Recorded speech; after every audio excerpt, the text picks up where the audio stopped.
thanks a lot for that, Beth, firstly for organising the last 24 hours have been massive with the number of events that Beth's organised. And then Darren, I'm not sure if all you realise this, but Darren played for the Newcastle Falcons back in May of '94, I believe if my research is correct. And the Falcons were the team I grew up idolising. So I'm a country New South Welshman. I grew up in a tiny little dairy farming community called Gloucester.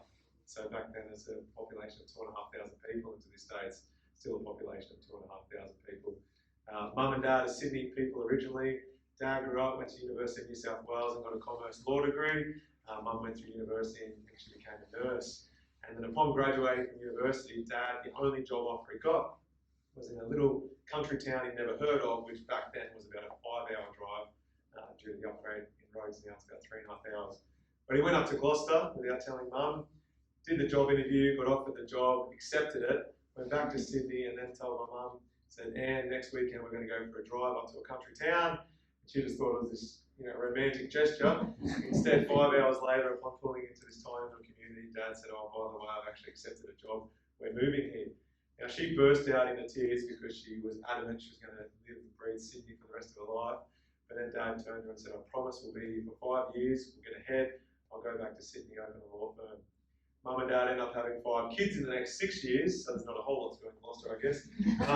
But then 40 odd years later, they still called Gloucester home, and it was the best thing that could have ever happened to me. One thing we did have in Gloucester, although we didn't have movie cinemas or fast food chains either, we did have a plethora of sporting facilities, whether it was a basketball court, we only had one court, a basketball court, 2 soccer fields, 2 rugby league fields, 2 rugby union fields, some cricket, water polo, swimming, so on and so forth. And you just partook in any sport you could. So my 4 siblings and I played anything we could get our hands on, whether it was tackling someone, kicking a ball, swimming. We just fell in love with it. We fell in love with the competitive nature. We fell in love with the mayorship that came with it. And when I turned 15, I remember, my teammates, remember a small community, turned to me and said, we're not going to play basketball next year. We're actually going to go to rugby league. And Mum and Dad, knowing how much I was enjoying basketball, they said, if I want to pursue basketball, Dad will knock off work at 5 p.m, so he opened his own law firm by then, so he'll work from 6 a.m. to 5, knock off work, pick me up from home, drive me an hour and a half each way to Newcastle on a Tuesday and Thursday, where I could train for about 2 hours, and then again to Newcastle, Gosford, Sydney, wherever the games may be on the weekend. And as a 15-year-old, I didn't realise the sacrifices that entailed. Not only did it mean Dad was working incredible hours, but it also meant my 4 siblings barely got to see Dad during the weekday. But it also meant my mother was essentially a single mother of 4 when I was on the road, out with Dad. And after a season of doing that, and we had some success and we won a state championship, it was me that turned to Mum and Dad and said, I'm sick of missing parties, I'm sick of the travel, I don't get to see my high school friends on the weekend. I feel like I'm a lone soldier on Monday, they're talking about the party, and I've been away with basketball. I don't want to play basketball anymore, I'm going to quit and go to rugby league with my teammates, with my high school mates. And at no stage did Mum or Dad make me feel guilty. They didn't, do anything but support my decision. So they said, not a problem. They came to all my rugby league games. They were my biggest supporter. And after 6 months of no basketball whatsoever, I got a phone call out of the blue from a guy I'd never met up until that point, by the name of Rob Beveridge. Now, for those who know Bevo, he obviously went on to coach me here in the Wildcats.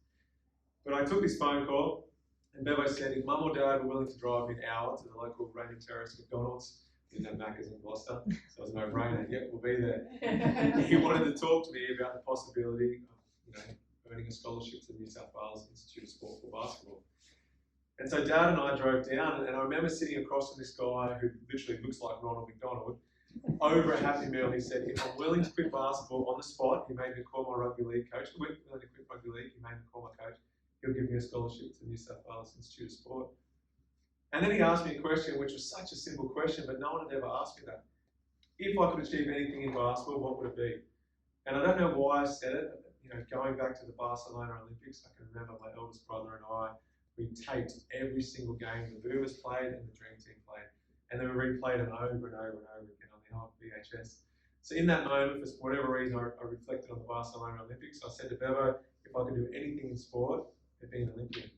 Not believing at all it was a possibility that I had hope in hell of achieving it. And I remember Bevo, instead of making fun of me or cutting me down, there's a saying that you don't get taller by cutting other people down. And in Australia, you do have tall poppy syndrome. The fact you guys are a part of an academy, there's probably people who don't like that and try to bring you back down to their level. Bevo wasn't like that at all. He said, all right, if that's your goal, I believe you can achieve it, but in order to do so, you've got to be willing to make some sacrifices, work harder than you ever had before, so on and so forth. And he laid out this pathway he believed that I could achieve, but it was going to be a lot of work.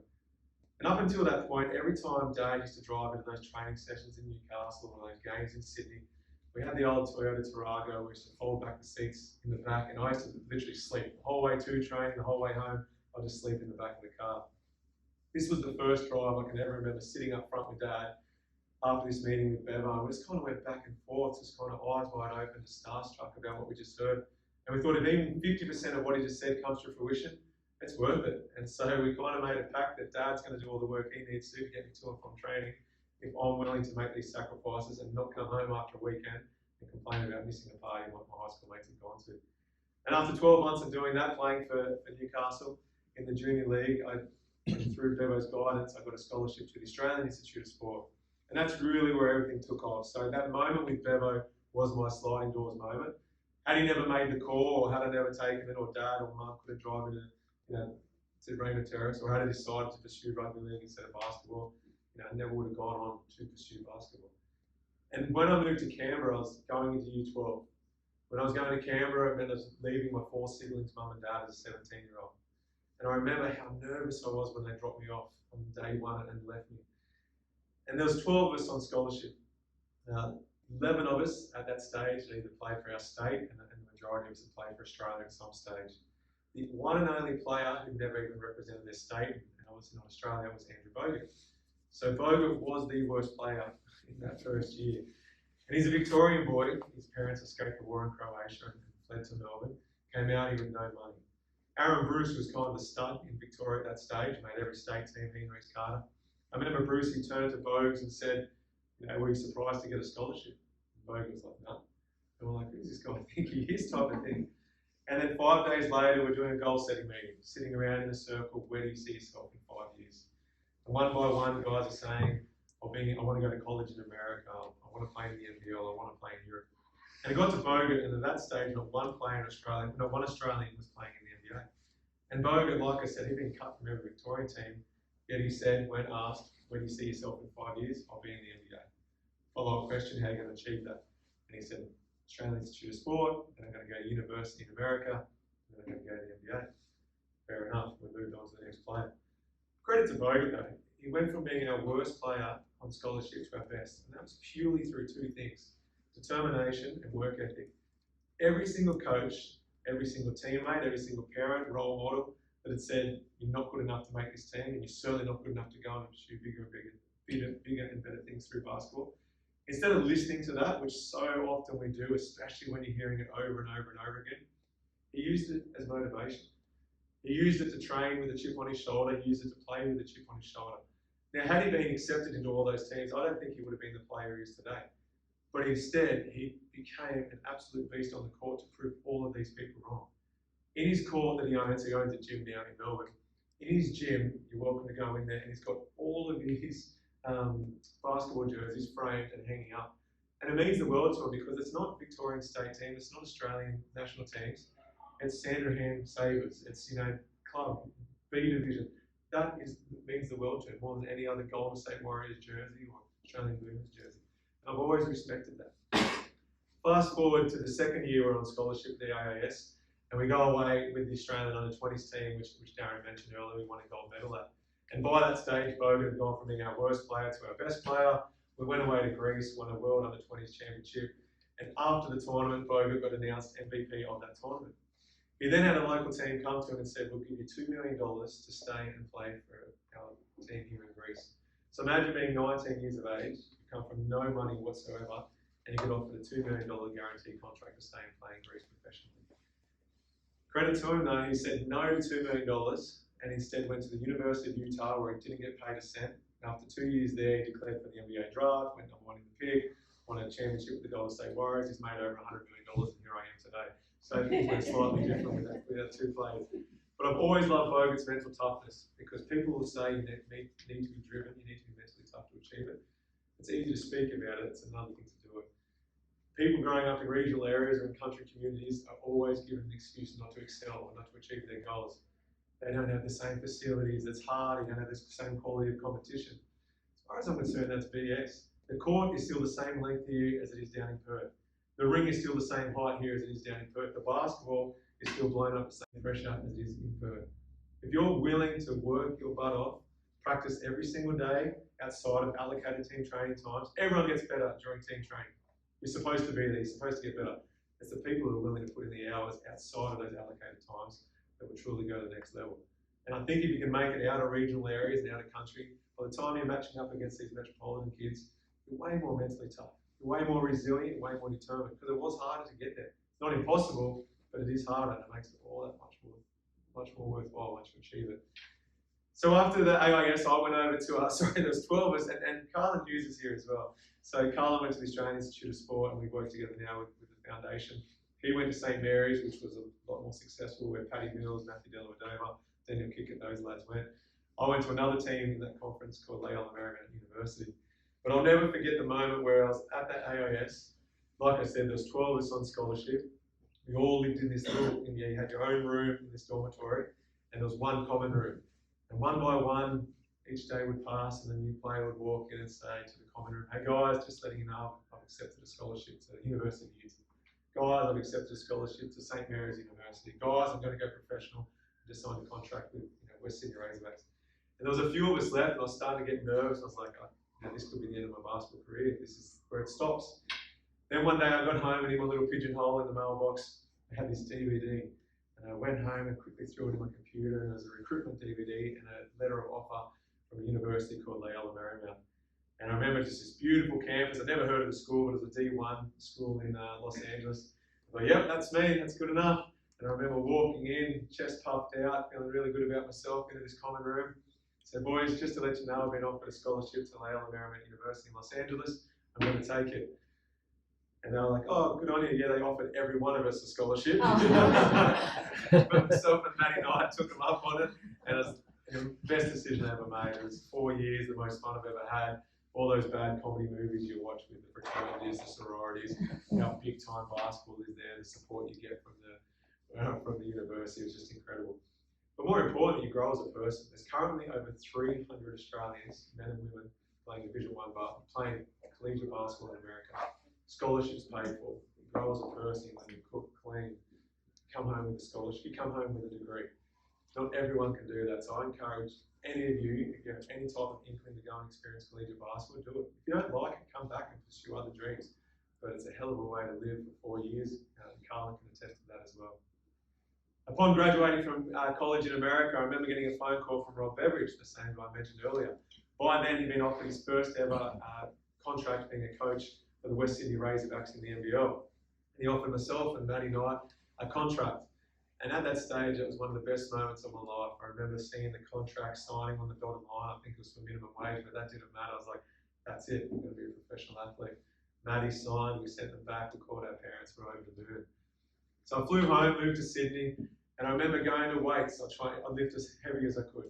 Go to training, I trained as hard as I could. Bev would say, that's the end of the session, hands in, 1, 2, 3, we'd go our separate ways.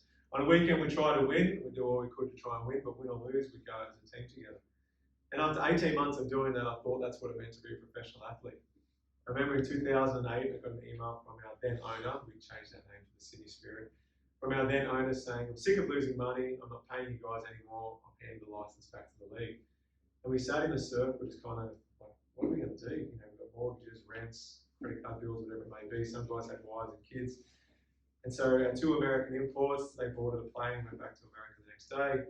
And the rest of us decided we'd stay, see out the season, and divide the cake takings, whoever shows up. And anyone who remembers the Sydney Spirit, this is going back a long time now, we had 500 people to a game. So you'd walk out, you could actually see your mum and dad and your siblings in the crowd. You're like, Mum and Dad, thanks for $20. We're going to divide that by 15 of us. Accruing a debt, getting fired essentially was the best thing that ever happened to me in professional sport. Because it then meant I was no longer under contract to Sydney.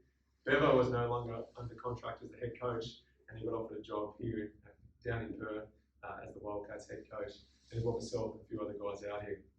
When I moved to Perth, I knew very little about the city and pretty much nothing about the state. We would land at the airport, we'd drive to our hotel, we'd drive to games, go to the airport, fly out, and that's all I knew about Perth. So I remember moving to Perth, knew nothing about the city, knew nothing about the state, and knew even less about AFL. Like I said, I grew up in a country town in New South Wales. It was all about rugby league, so the Newcastle Knights. I lived and breathed rugby league. So when I moved here, I had cousins who live in Rockingham I hadn't seen in 10 to 15 years. They said, we know you're moving to Perth to play for the Wildcats, that's awesome. Let us pick you up from the airport, we'll give you a tour of Perth. No worries.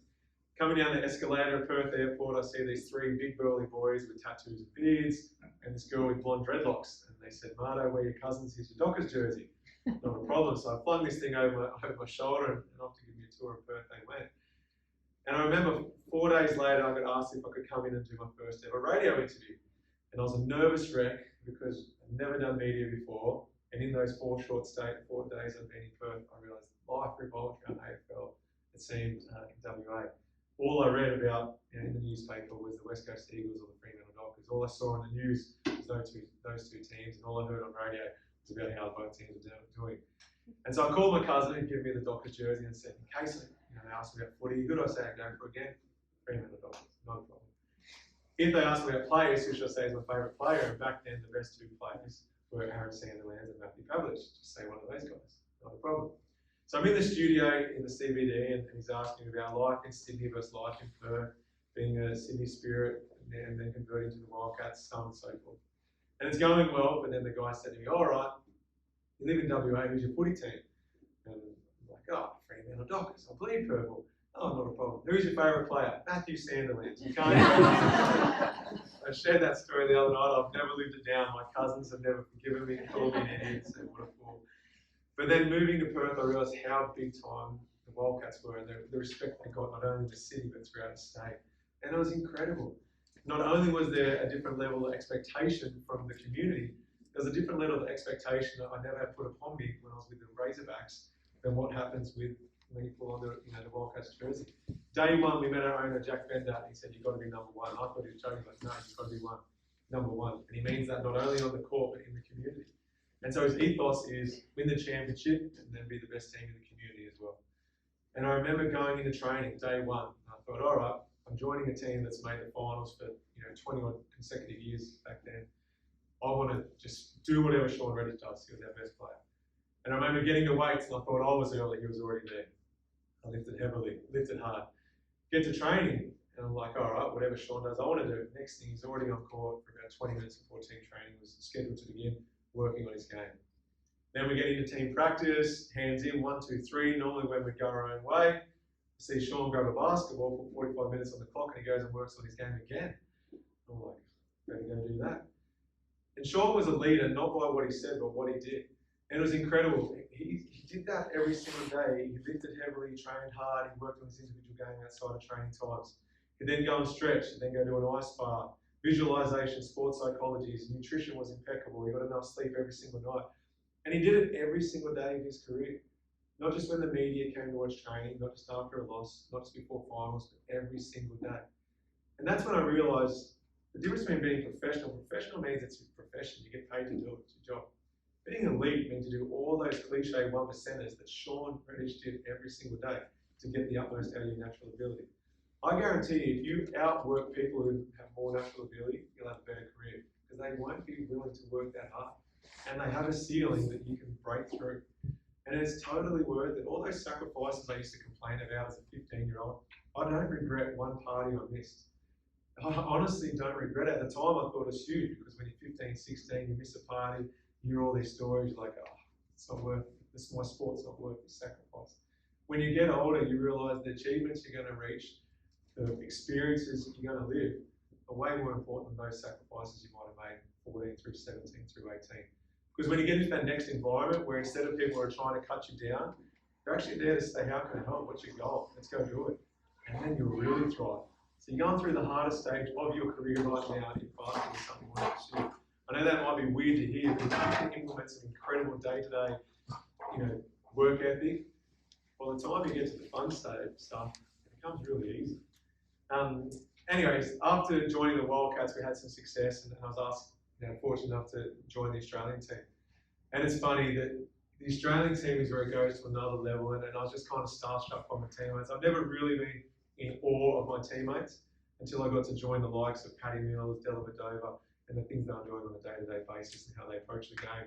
So what I learned from Sean through watching him, I then got to see through these other leaders like a Bogut, like a Joe Ingles, not only with what they did, but then what they said as well, and their confidence. Confidence was always a thing that I lacked when it came to playing basketball. I enjoyed the game, I played hard, I did whatever I could, but at no stage did I, have the walk. Whereas these guys did, and then I remember about 18 months out from the London Olympics, I got invited to the squad, and I made every single team. And then right up until the final camp was 14 of us, and they had to take 12 to London. And like I said, the Olympics were the pinnacle. That would have been a dream come true. And then, sorry, they had to cut 3 of us, that was 15. And I remember getting sent this time allocation with the following day they were going to give us a call and let us know if we made the team or not. And on the list, I was number 2. They called me, I got cut from the London Olympics. And I was absolutely devastated, absolutely shattered. In that moment, I thought I let down my family, my friends, and in particular my parents, and more specifically my dad, like all those hours we spent in the car that he'd given up to try and help me achieve these goals.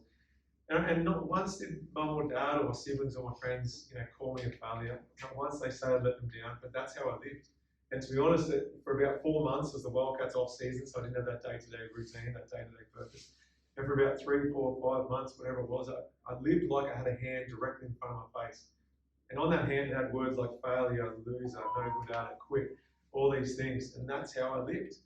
And I remember, I neglected my friends. I barely called my parents. I never spoke to my siblings. And I remember one day I was driving along Riverside Drive in Perth, and I got this phone call. And it was from my mum. And she goes, "Oh, are you driving, are you?" And I said, "Yeah, you're on speakerphone, it's okay." And she goes, "No, can you pull over?" And that was the first time mum had ever asked me to pull over. So I knew what she was about to say was something I didn't want to hear. And I must have been on speakerphone because I could hear my dad in the background. And that's when mum told me Dad had just been diagnosed with cancer. And I was just shattered. And I broke down. And I think Dad, upon hearing the way I responded, for the first time in my life, I ever heard him cry. But in that moment, it also made me realise how selfish I'd been living. There I was living like this, failure, loser, this and that, because I got cut from the basketball team. It's not like it made me move on from it straight away, but it made me put that at an arm's reach. So now I can see everything else going on in my life and the really important things. Dad's health, the fact I've been neglecting my family, my friends, how selfish I've been living. And in that moment, I changed all my goals to 2 things. How can I help or be in mum and dad's life and my siblings? And secondly, no more goals were with the Australian team. I simplified and just said I'm going to try and win as many championships as possible, the Wildcats, in whatever time I've got left in the game. And it's funny, just by simplifying it and by realising how selfish I've been living, I started to enjoy the game a lot more. I started to be a way better son, way better sibling, way better boyfriend. And then after 4 years, I got called back to the squad for the Rio Olympics. And in that time, we all realised that the 3 names that were first to meet with the coaches on the phone, or talk to the coaches on the phone, were the 3 guys they cut. The remaining 12 were those who won, won a ticket to go to the Olympics. Anyway, go through all the training sessions, go through all the camps, travel overseas with the team, and then they're due to make selection. Same thing happens. We get sent the time slot for what time you've got to meet with the coaches in person, and then they tell you whether you're in the team or not. My name's number 2. I'm like, oh great, here we go again. But instead, this time I was better prepared. Go in there, shake their hands, wish them the best of luck, and get out of there. And I remember 3 p.m. pacing up and down the hallway of this hotel in Melbourne. And Luke Longley, who was an assistant coach, he and I had become good friends by then. He opened the door and didn't make any eye contact. I thought, oh, this is a horrible start. He said, all right, mate, come on in. And I walked into this room. There's a chair here, Luke Longley to my left, head coach Andre Lemanis right in front of me, and Trevor Gleeson, the other assistant coach, to my right. And I didn't realise this, but before I walked in, they thought it'd be funny to make me feel like I was about to get cut from the team. Only to tell me I'd made it. And sure enough, the language they were using, they're like, 4 years ago we had to sit here and tell you over the phone that you hadn't made it, yada, yada, yada. But then this grin crossed Andre Lemanis' face. He said, but we're going to take you. Congratulations, you're off to the Olympics. And in that moment, I must have thought I had superhuman strength. Luke Longley, 7'3", 140 kilos. I went to give him a bear hug and lift him up off his chair, didn't budge him at all. Gave the other coaches big hugs, and they said, go and call your loved ones. So I went out into the hallway and called my wife on FaceTime, and she burst out into tears, and that became the best moment of my life at the time. Then I called mum and dad, And then they burst out into tears. The second only time in my life I've seen Dad cry. That then became the best moment of my life. And it's not what you do, it's who you achieve it with. And the beautiful thing about basketball is a team sport. The beautiful thing about basketball in a country town is there's so many volunteers, so many new parents are going to be a part of it. And in those moments when you achieve the highest of your goals that you set, it's those people you want to share it with. You don't feel good about yourself, to be honest. You feel good that you can go and share it with them. And that was the best moment. Fast forward some time, and we headed over to Argentina for the pre-Olympic tournament. And so there we are, playing Argentina, France, and Spain maybe. And at the end of the tournament, Argentina's renowned for having the best stakes in the world. So Andrew Bogut, who was the leader of that team, he goes, "All right, fellas, before we fly into Rio tomorrow and begin the Olympic campaign, let's go out to a steakhouse." So I went to my team manager where we used to get $40 per diem for dinner. Got my $40 and up to his team dinner we went. I didn't realise it, but Bogut had organised for appetizers, mains, desserts, drinks were flying. We're having a great time. I'm thinking, we're at one of the best steakhouses, steak restaurants in Argentina. This is going to cost me a fortune, a little bit more than my $40, but it's worth it. It's one-off. I should preface this by saying there's 12 of us on the team. 8 were in the NBA, earning millions of dollars. One was in Europe on about $800,000, and the rest of us were in the NBL, earning significantly less. Significantly. At the end of dinner, Bogut said, "All right, boys, this is a game we play with the Golden State Warriors. It's called credit card roulette. Everyone put your credit card in the hat. One by one, the waitress is going to pull out your card. Whoever has the last card remaining has to foot the whole bill." Oh. I can honestly say I've never been more nervous in any basketball game than I was in that moment. And I pretend like I don't remember, but I was the 5th card out. I was sweating profusely, and I just treasured that thing, put it in my pocket. To make things even better, it was Chris Goulding who had the last card. He plays for Melbourne. I think we just lost him in the semis. So I was like, "Yeah, good on you, mate. I might get some takeaway." But he had to do it. The next day, we flew into the Olympic Village. And I was just like a kid on Christmas morning. Every time I saw the 5 Olympic rings, I'm taking photos. Every time I saw an athlete I admired, I'm taking photos. For 2.5 weeks, the Spaniards only wore red, the Kiwis only wore black, wearing green and gold attire the whole time. You just get caught up in national pride. And after about half an hour of being there and hundreds of photos, Paddy Mills was at his 3rd Olympics by then. He turned to me and said, "Mate, you're here for over 2.5 weeks. Stop taking photos, you look like an idiot." The next morning we woke up and headed over to breakfast, where dining hall literally is 100 metres long. It's open 24 hours, it's just incredible. But we're at breakfast and I look over my shoulder and there's Rafael Nadal putting bread in the toaster. And I look at Paddy and I'm like, "Mate, just one more photo." One more photo. But it was incredible. And then a few days later we got the opening ceremony, and that's what this jacket is from, the opening ceremony. You're welcome to come and have a look at it, try it on if you like. But when you get given it, you just go through it and it's kind of nostalgia, kicks in. So in the gold, you've got the host city that had the Olympic Games and the year of it. And then in green, you've got every Australian athlete who won a gold medal at those games during the campaign. And so for me, I was going through it and people that idolise Susie O'Neill, Kieran Perkins, so on and so forth. And there they are on the jacket that I get to wear to an opening games. With the opening games, you're with all the athletes and you're in alphabetical order according to your country. And I remember, there we are in Brazil, and obviously neighbouring on Brazil is Argentina. When your country is called forward, you move into this blacked out tunnel. And then after a little while, they announce your country, they draw the curtains, and you walk out into the roar of 60,000 people. And the Argentinians, they moved forward into this blacked out tunnel, and out of nowhere, they burst out into some song. I have no idea what they were singing, but it was full of gusto, full of pride. I was getting goosebumps, hairs were standing up on the back of my neck, and I was like, how magical is this? Argentina was announced, the curtains were drawn, they walked out into the roar of 60,000. Australia moved forward, so we moved forward in this blacked out tunnel, and we're all still on a high from what had just happened. We're all thinking the same thing, we've got to do something, And in true typical Australian fashion, right before the country was announced, someone up the back is like, "Aussie, Aussie, Aussie," and then it's ringing, years later, curtains were drawn, we're all laughing. I've never walked around a 400-metre circuit slower in all my life and made the most of it. At the time though, my wife was back in Perth, pregnant, 37 weeks pregnant with our firstborn. And so in the jacket, I actually had the scan of our baby who was yet to be born. And to be able to share it with Maggie and my wife was a very special moment.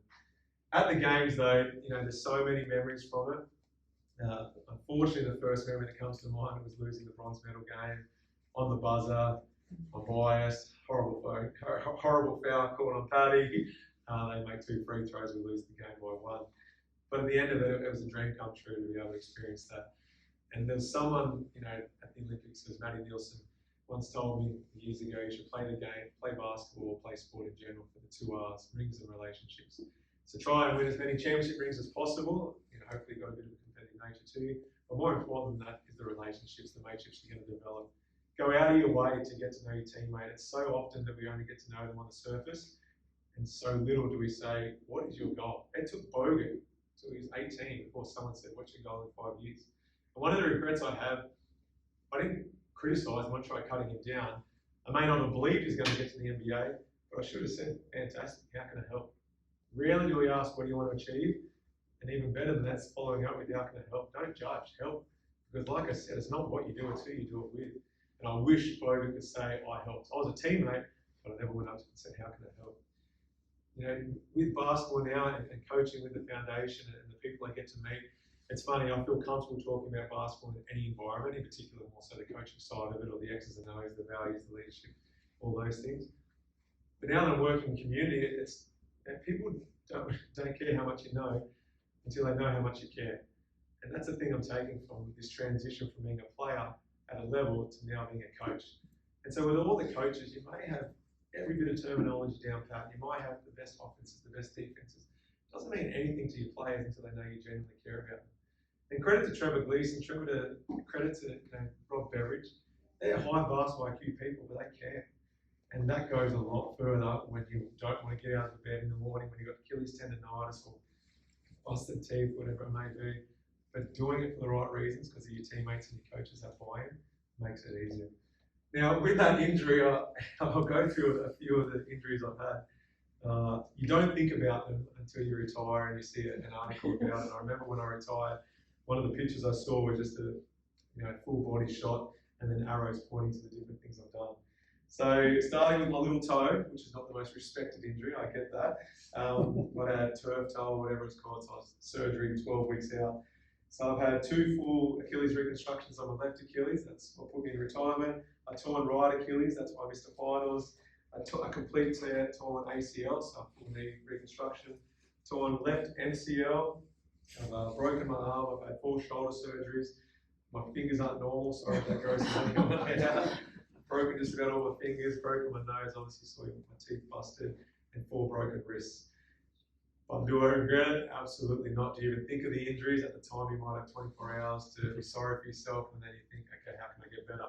Lower leg injury, I can get better with the upper body and the mental game. Upper body injury, I can get better with my lower body and the mental game. And it's funny, you can always get better at your skill, at your passion, at your trade. Luke Longley has been awesome to get to know. Now, Luke played for the Chicago Bulls, won 3 NBA championships alongside Michael Jordan, Scottie Pippen, Dennis Rodman. And you're a fool to meet someone like that and not ask him about the greatest player of all time.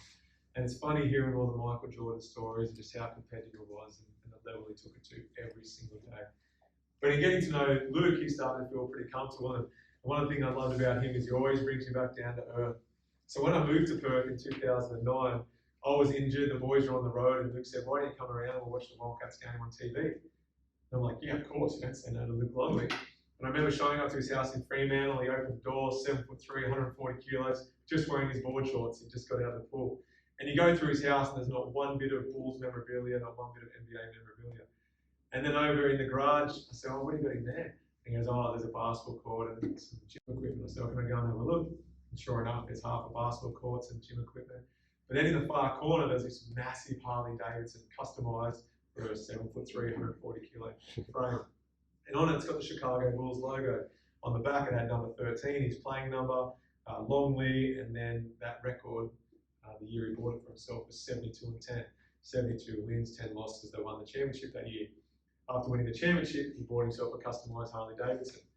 Fast forward a few months later, we won the championship in 2009-10, and he called me up. I was like, congrats on winning the championship, mate. How does it feel? I was like, dream come true.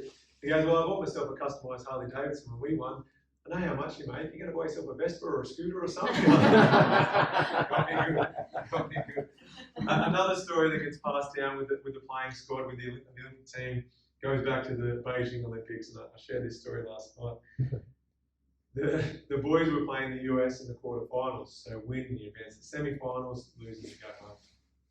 The Aussies got together, the starting five in particular, and said, how can we show these Americans we're not intimidated? Every other nation has already lost the game because they've lost the mental battle before the game's already started. They don't believe they can win, and they give them too much respect. So they came up with this idea that when they walked out to tip off, instead of saying, I'm guarding Kobe Bryant, LeBron James, Dwayne Wade, so on and so forth, lean back, make it obvious and say, I've got number 6, I've got number 8, because if we don't know who they are, be openly disrespectful. They thought, yeah, this is brilliant, this will show them. Sure enough, the starting five walked out, and Mark Worthington, who was guarding Kobe Bryant, who was the best player in the world at the time, instead of saying, I've got Kobe, he leant back and said, I've got number 10. But then Kobe put his hands on his knees, started laughing and said, nice shoes.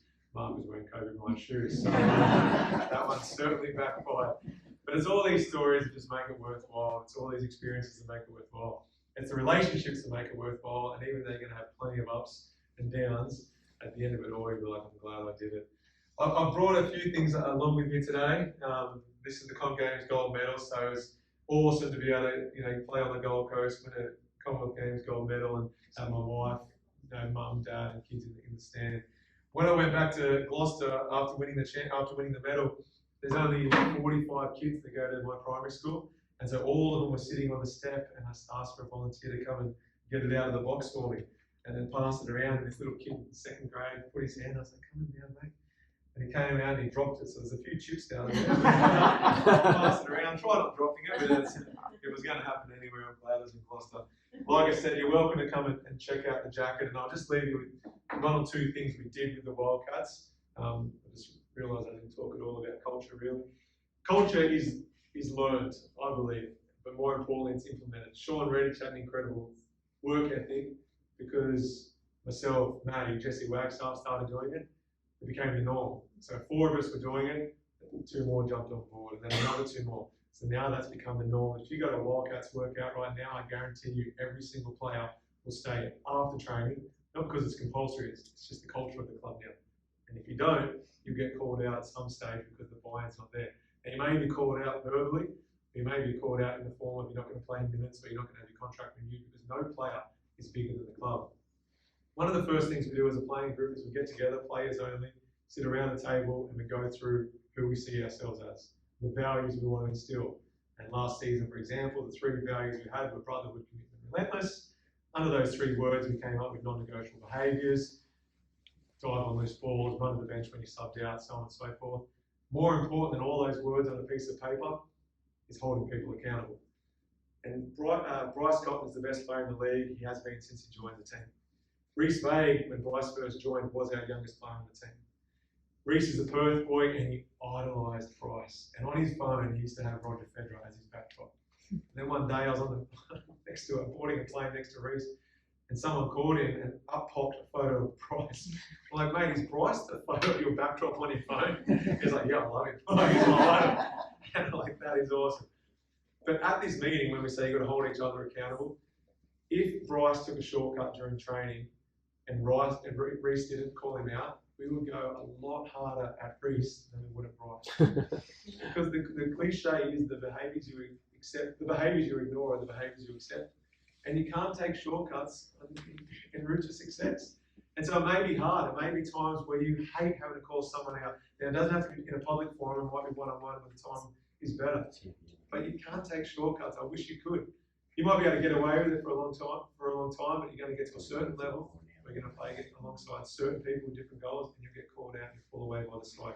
There have been far better players pull on the Wildcats jersey than I have. Far better players pull on the Wildcats jersey than Jesse or than Greg Hire, but they had much shorter careers because they weren't willing to do it every single day, like Jesse does, like Sean did, like Greg did. And at the end of that meeting, we then sit around, and the reason I tell you this is because you're at an age now where you can't escape bullying. When I grew up in high school, I could go home and that was the end of it. You guys with social media, it's just, you can't get away from it. And I remember, one day I came home after a game versus Sydney Kings. I didn't make many 3-pointers in my career, but managed to make one, put us into overtime and win the game. And I got this message, and it's from someone, and just saying they're going to, like, the language was horrible, but F this, F that, I'm going to do this to your mother, this to your father. Anyway, I was talking to one of the guys from Brekkie Radio at the time, he said, congrats on the win. I said, have a look what I've just received. Turns out the guy gambled on the game, lost money because he had money on Sydney to win. But because I laughed about it with him on radio and he spoke about it the next morning, the Australian Federal Police called me and the head of the MBL called me and they had to report it. And even though I was able to laugh it off because it meant nothing to me at all, I realised how small the world is. Someone gambling in Indonesia on an MBL game that made death threats, so they had to take it serious, even though I didn't think anything was going to come. And I remember talking about this, joking with the guys one day, and they're like, yeah, don't you ever go on social forums? I'm like, why? Why would I go on a forum talking about the NBL? I play the NBL. And one thing I learned is a lot of guys, doesn't matter whether you're at professional level or different levels, they will read about themselves. All their siblings will read about them, all their parents will read about them. And one thing I've learned is you don't lose skill overnight, but you can lose confidence, and confidence can affect your skill. And I had guys going through playing slumps, form slumps, and when it got to the end of it, when they finally opened up about why it was happening, because they were reading this stuff, and they lost all confidence, not because they weren't making shots during training, it's because of stuff they were reading on an internet website somewhere. Someone probably watched the game, made a comment, moved on, these guys read it, stuck with them. So for the coaches in the room as well, whether you're a volunteer, whether you're deeply ingrained in the sport, know what from maybe a throwaway comment for you may stick like glue to some of your players, might stick like glue to your kids, might stick like glue to someone you meet. You just never know the impact that's going to happen, and it happens at all levels.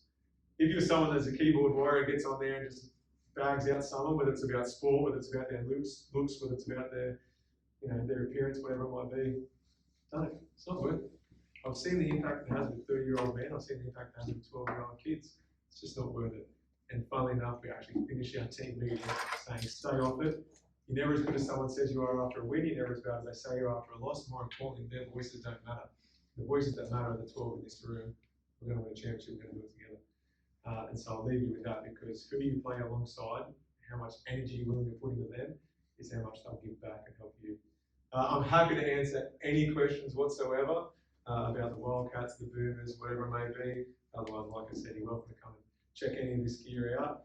But in the meantime, thanks again for inviting me up and having me on tonight.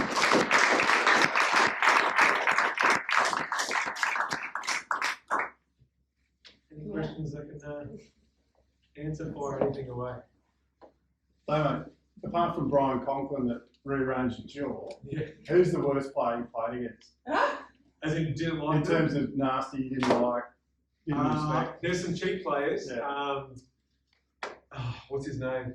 So this doesn't leave the room, obviously, because he's still playing. Anthony Drimmick for Adelaide. You do all those niggling things like just little elbows every time you're going for a rebound, just little things that annoy you. I've never talked trash in my life, no good at it. And there's a lot of trash talk out on the court. Listening to Bryce Cotton and Casper Ware is a privilege. Like, I just have popcorn and I've got a front row seat. The best trash talk in the league.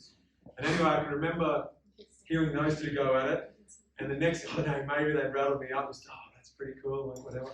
The next game we played Cairns in Cairns, and Scotty Machado, who still plays for him, he's actually a really nice guy, hell of a player. Didn't matter who was guarding, except Bryce, he never said it to Bryce. Didn't matter who he was guarding, every time that player shot the ball, he'd yell rebound. And I remember hearing it on the bench, I'm like, this is driving me insane. So I got on the court, and I've got a corner three, wide open, he's closing out. I shoot it, and off my fingertips, it felt really good. He's yelled rebound, and I'm thinking it's going to be swish. I'm like, rebound that mother, and missed. They got the rebound.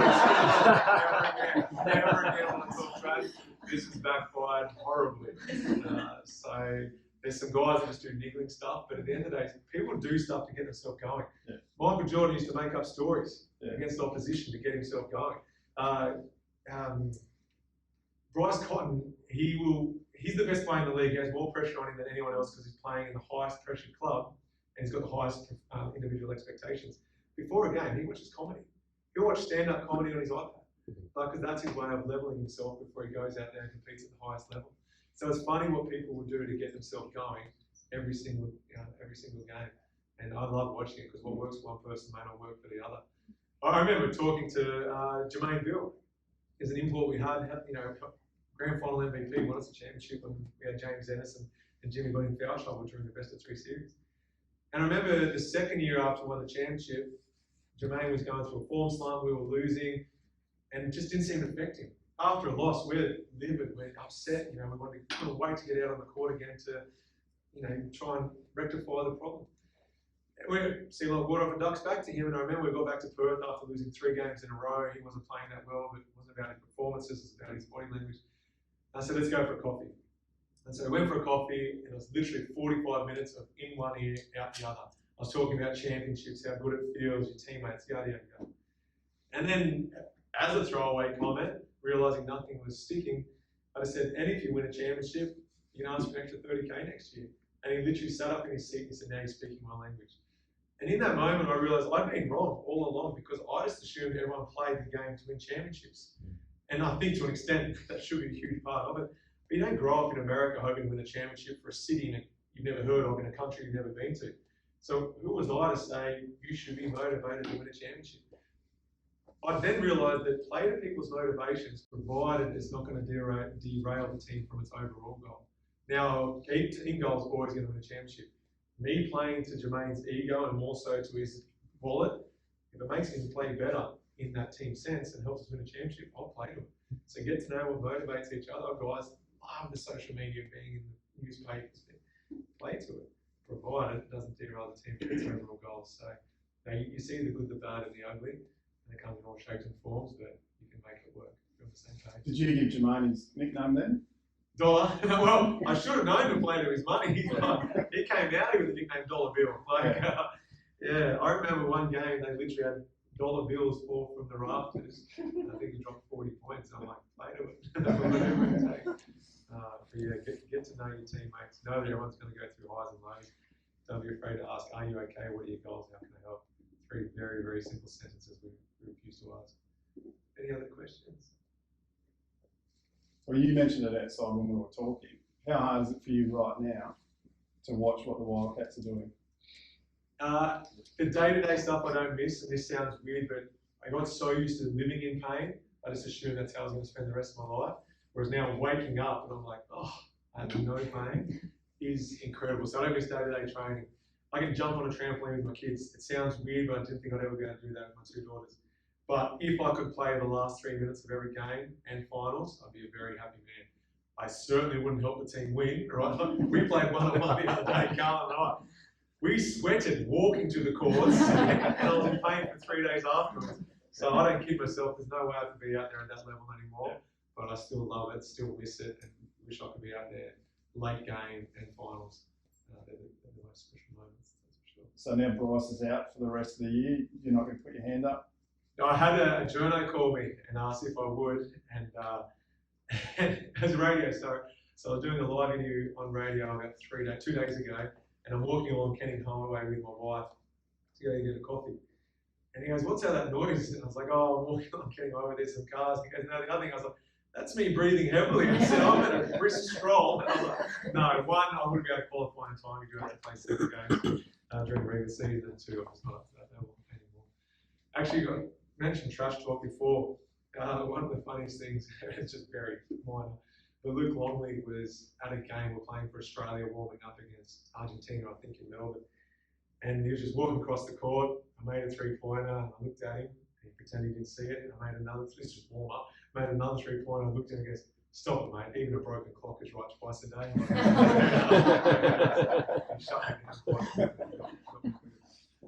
Anything else, guys? Just thinking about, going back to quality in sport and culture, and I'm just interested in how the Women's Links team do work with the Wildcats and they support each other in that culture, and whether, I'm not going to ask whether they're paid the same because I'm assuming they're not. Up to my days, but we, around Luke Longley and anyway, Crawford and all those. But thinking about today where the links are at as women in sport, but and that's a whole conversation on the day, but whether the Wildcats and the links come together and support each other in that culture of Perth basketball. So the links used to be owned by the Wildcats, they're now back with Basketball WA, but when they actually, Jack Bendad, our current owner of the Wildcats, bought the links, the same facilities, same access to it were equal. I can honestly say that. The pay was completely different. There's a salary cap in the WNBL, there's not in the way in the NBL, but it is a business. So even though we had the same access, the same this, the same that, a lot of the girls had to work second jobs as well, and so we actually had very little crossover. The men's team will train in the morning, the women's in the afternoon. We've used the exact same gym. They had our physio as well. They had a doctor as well, but it was different. Now, if you want to talk about, I mentioned earlier coming out of regional areas, country areas, and succeeding. Back then, maybe only 4 women got paid enough to be full time. Try being judged at that level when you work 9 hours in the corporates or somewhere else. Like, we had it easy compared to the Lynx. Unfortunately, they no longer own them, and BWA is doing a great job with them, but we don't get to see really the equality of how they're getting treated and things like that. But not everyone plays sport to make money out of it. They play it to see how far they can go. And unfortunately, that has probably more meaning to women, because my wife, for example, she was a hell of a basketball player. They played till she was 21. The reason she stopped, the coach was a bad person. Bad person, knew his game, but could not communicate it well. And he was that old school approach that if you mess up, you get called out and you focus on the negative. At no stage did he empower her. At no stage did he say, you're really good at this, let's work on that. At no stage did he say, you're fantastic at this, how can I help on these weaknesses? And at the end of it, it's easy to make the decision, you know what, I'm just going to go do something else, because the sacrifices you make weren't worth the criticism she was copying. Bogan, on the other hand, he lived with it and he went to another level. So it's not for everyone, and it is a lot harder. So there's a huge gap in pay still. I think tennis might be the only sport in the world where at the top level, a Grand Slam, the men get paid the same as the women. Surfing now. And surf, fantastic. Only just surfing. Right. I mean, the reason I asked is because, like you said, now they're separate to Wildcats, and understanding this, it's just the way the business structure. So, I'm thinking of the future, the near future, is how do we support women in regional and remote areas who have got the skill, the talent, the drive, the passion to then have that pathway to get down into Perth or to get into AIS. Yeah. I mean, it's not that we have many, I'm not saying we, but the younger generation have many women to look up to, because we don't have people like yourself, not to be biased on gender, but women coming into our communities and talking to us. I'm recently wanting to get involved in the Indigenous Hoops program, because I'm going, okay, because we want to support our kids. But at the same time, I'm having trouble just doing that. So, that's why I asked about equality at that level, the level that you've been at. So, and a lot of it is awareness. So, the women's basketball team in Australia, so the WNBL is the second best league in the world. That's all one in America. The men's league, the NBL, is probably still 4th or 5th. The women's national team, they're a top 2 or 3 team in the world. The men's, we're top 5, always fighting to stay in the top 5. The women may win a gold medal at the Olympics. The men are not guaranteed or may medal, have actually never medaled at the Olympics. So when it comes to role models and who women should be idolising, there's actually more women playing at a higher level in basketball than there are men. But more people have heard of Patty Mills than they have of Rebecca Allen, or the equivalent type of thing. More people have heard of Andrew Bogut than they have of Shyla Hill, and it shouldn't be that way, but unfortunately it is right now until we get back to grassroots. Is there a pathway? There is now. It's starting to become much clearer that the message isn't out there. So there is a pathway. It's now about making that clear that if you want to go on to earn enough money to live playing women's basketball, you actually can now. The last couple of years in particular, it's out there. And more importantly, if you can play in the WNBL, Liz Cambridge was on $1 million playing in Russia. She was on close to that playing in China. The WNBA doesn't actually pay the most in the world. It's Russia and China, and there's a lot of Australians playing in Europe and in Asia, and then backing up with using it in America. So the money is out there. The education around it probably isn't, or the message isn't there right now. But there's definitely clearer pathways. When you talk about working in the Indigenous space with basketball, Paddy Mills, I don't care if you're a man or a woman, he's someone everyone should admire. He is incredible, and when he comes out and talks about his Indigenous heritage as an Aboriginal boy, a Torres Strait Islander, he means it. It's not a front, it's not fake. He lives and breathes it, and you can't help but caught up in how much love he has for who he is, what his culture means to him, and what he's going to do to bring that to the surface. And so I hope he's the flag bearer. I think he's deserving of being the flag bearer, and I hope one day we get to bring him out and everyone gets to meet him at some stage and we'll bring him up to Jeremy. Don't hold me to that. I was about to say, Fiona's AMD, make that you got next week. So you guys double recording, right? I'm glad you're I think you need to rediscuss the budgets. I think. Next 3 years. You were talking about funding. Like I said, you're welcome to check out this for the gold medal. Otherwise, thanks again for having me tonight. Thanks, mate.